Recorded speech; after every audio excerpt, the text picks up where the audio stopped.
Nutrient deficiencies and weight loss. What's the connection? Usually people think it's eat less and move more is the formula to lose weight. Well, that's an outdated, flawed model, and it should be replaced with eat more and move more. Why? Because when we eat less and we have nutrient deficiencies present, we're giving our body the message of scarcity. And that says, hey, we better hold on to things. We better store things. But when we eat more and we nourish our bodies, we don't have nutrient deficiencies present, that gives our body the message of abundance. And it says, hey, you have permission to release the excess. When we do that, the long-term results of weight loss are possible. Nutrient deficiencies as a root cause for weight loss resistance is a powerful concept that we teach in our coaching program. I'm Karen with Eureka Holistic Nutrition, and thank you for joining us on this free training 4-part series.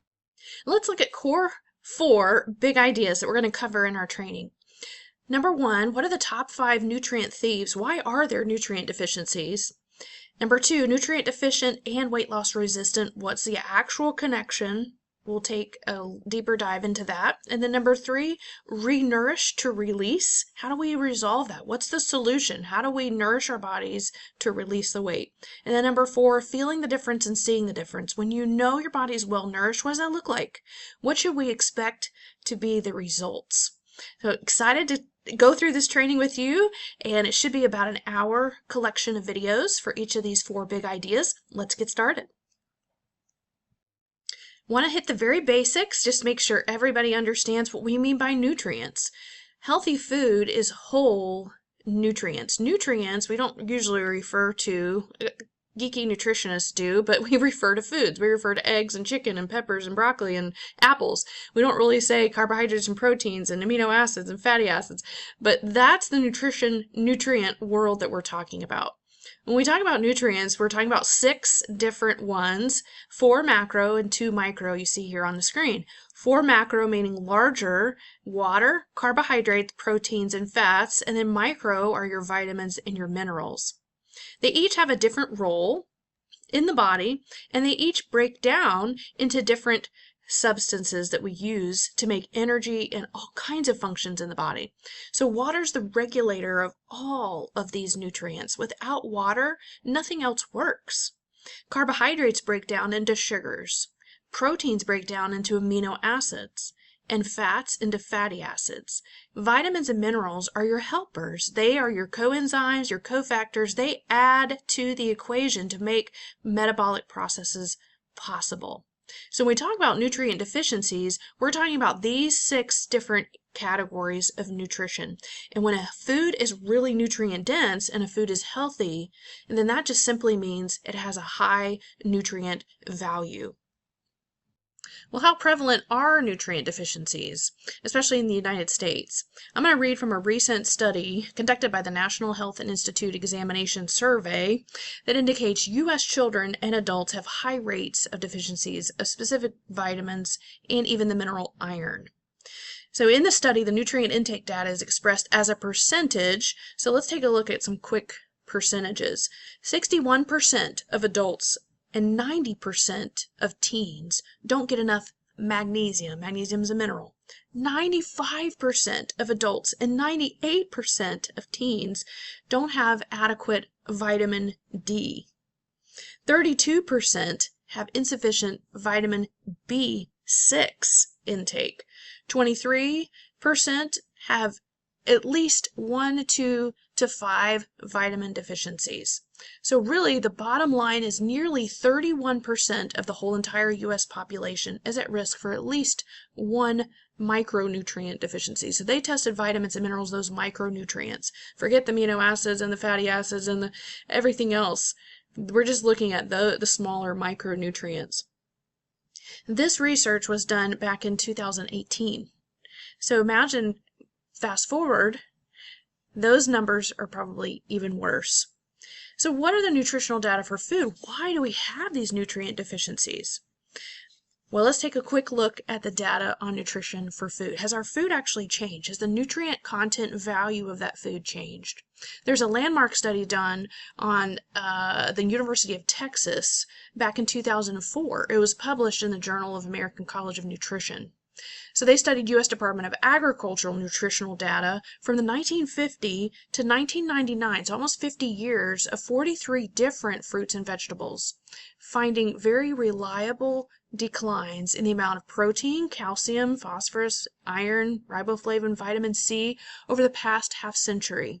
Not related to the study, an additional study, there was oranges taken out of Florida and tested for vitamin C, and they found none. So different time frame, different study, but that confirms what we're finding in this one. The Organic Consumers Association cites that several other studies and those findings are very similar. Cushy Institute analysis of nutrient data from 1975 to 1997 found the average calcium levels in 12 fresh fruits and vegetables dropped 27%, iron levels dropped 37%, vitamin A levels 21%, and vitamin C levels 30%. In a similar study, British nutrient data from 1930 to 1980, published in the British Food Journal, also found that 20 vegetables, the average calcium content had declined 19%, iron 22%, potassium 14%. So you see, the whole concept of the food our grandparents ate is not the same food that we eat today. So why are all these nutrient deficiencies happening? Here are the top 5 nutrient thieves. This is the big idea number 1. Depleted soil, poor diet, poor absorption, medications, and genetics. It's not that these are the only 5, but these are probably the top 5 reasons we have nutrient deficiencies today. Let's take a quick closer look at each one of these 5. If you followed Eureka very long, we've talked a lot about the ground or the soil. That's a biblical approach to nutrition, because out of the ground God made man, out of the ground God made plants to grow, out of the ground God made animals. So everything is based, a physical life source is based in the ground. The nutrients in the ground, the microorganisms in the ground, the pH of the ground and soil. It's so important. When I first started studying nutrition, and organic became on my mind, and I started looking at what that meant and the rules of organic, and I just remember thinking, is organic just a bunch of hype? Why are we needing all this label? Well, come to find out, if I just wash my fruit off, I say, oh, I would probably be fine. What I didn't realize was it's the soil. It's the soil quality. It's the soil standards that the food is grown in.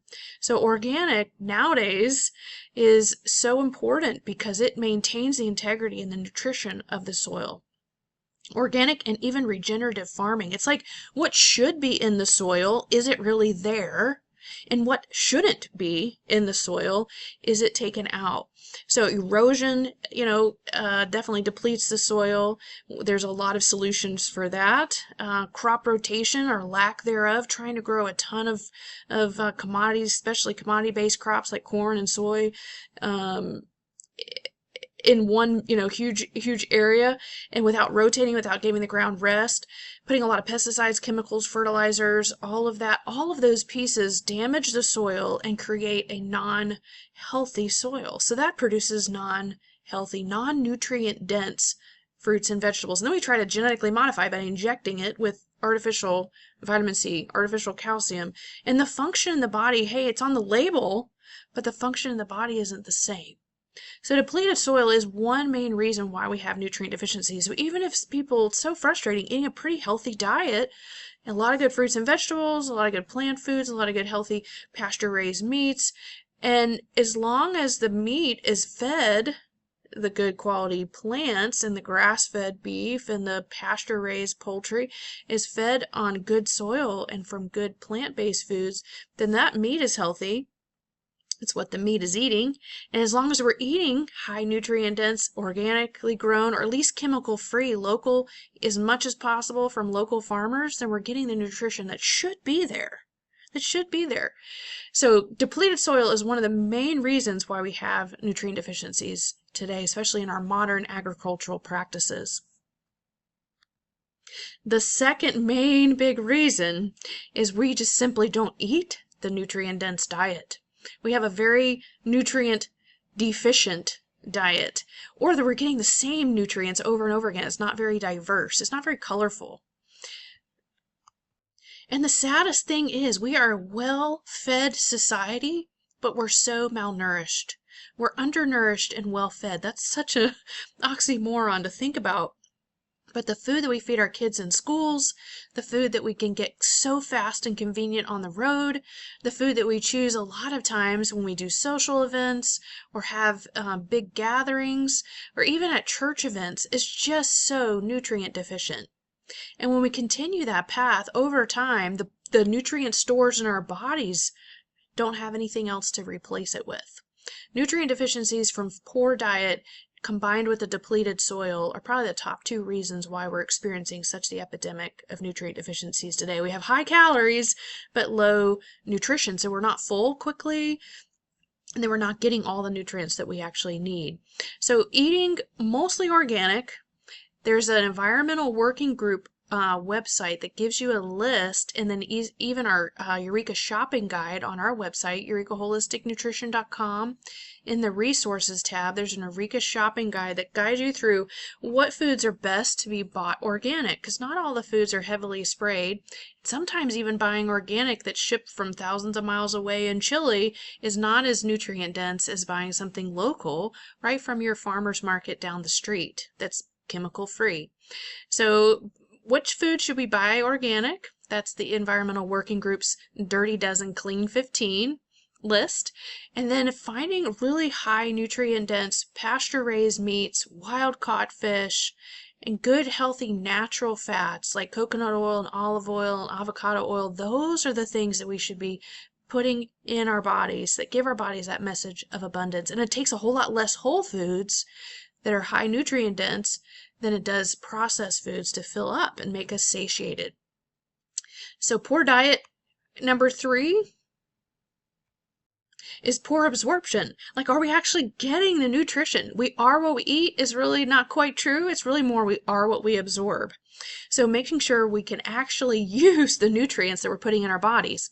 We work with clients in both of those capacities. One is making sure they get the nutrition, but number 2, making sure their digestive system is optimally functioning so they can absorb those nutrients. There's 3 main pieces to this. One is called upper GI tract. You have enough stomach acid. Your stomach acid is acidic enough. It's the right pH. You have enough enzymes to break down the food. And then your small intestine, that mid-GI, your intestinal lining is intact enough that it can absorb it in the right ratios and doesn't go into the bloodstream too large and create a whole inflammatory response. And what we get, food sensitivities and allergies and this whole leaky gut condition. And the lower GI, the right balance of microbes, microbiome, it can help definitely break down the nutrients, utilize them, detox the body, all of those things that make nutrition a part of what we call a functional, healthy body. So making sure we rebuild the upper GI, mid-GI, and lower GI to really eliminate a lot of the food and nutritional deficiencies is huge in weight loss. So, pun intended, if someone is really struggling with their weight, the microbiome and the GI tract and how their body uses food for fuel is one of the main pieces that we really work to customize a plan for people that enrolled in our coaching program. So, number 1, eating the food. Number 2, absorbing the food. Number 4, medications. There's certain medications that definitely pull out or utilize and kind of deplete specific nutrients. Like statins are infamous for depleting the nutrient CoQ10. That's really good for heart health, and it's really good for anti-inflammatory, antioxidant. So there's a resource that we'll share that's a list of medications and their nutrient deficiencies so sometimes people have to be on a medication. We get that. But what nutrients are you missing because of it? And so when you find that out, you find, I need to probably start supplementing with some of these nutrients and eating more of these foods that have this type of nutrient in it because I'm on this blood pressure medication or because I'm on this statin cholesterol lowering medication. So knowing that is really important. But eventually, of course, the goal is to get off the medication and you're not having to take that to replace your body's function. You can support your body's own function with healthy supplements. So the medications definitely deplete certain nutrients. You want to get that list. It's medication nutrient deficiency chart. And so by doing that, you need to jump on our website, eurekaholisticnutrition.com, and subscribe to our newsletter, our mailing newsletter. That's where we share the most valuable resources we have, very practical resources with our audience.